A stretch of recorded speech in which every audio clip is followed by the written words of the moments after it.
as property owners to make a judgment on each individual proposal and make a judgment as to whether it's good for you or not. And that's what we're trying to achieve here. What's the mechanism for you to say this isn't working, that you can only make land use decisions? How do you tell Victoria that the tax on the ALR isn't fair?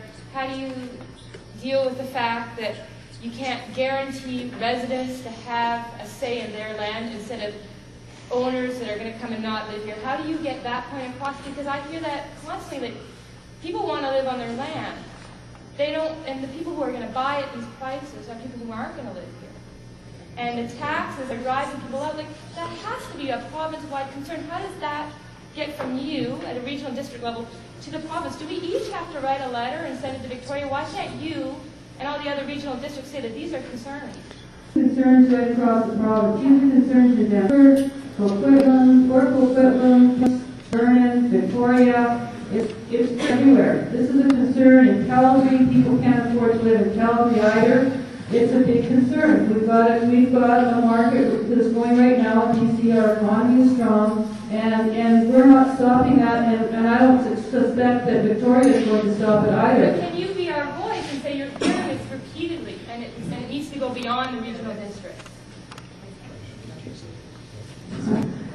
Kind of a futile thing. Just to be honest with you, you know, the Agricultural Land Commission and the province hear this stuff all the time. You know, they hear it all the time. They hear it from cities, from local governments. You know, they hear it all the time. And we certainly, you know, we can send a letter, and I'm sure we get a response just like we got when we sent a letter about the ferry lines the last 3 times. Thank you very much for your concern, but due to certain constraints, we can't solve your problem. You know, it's a really big issue, and yeah, I'd like to take it on, but gee, I don't ask me that at the end of this meeting. Before the meeting ends, can I ask you one more question? Yes.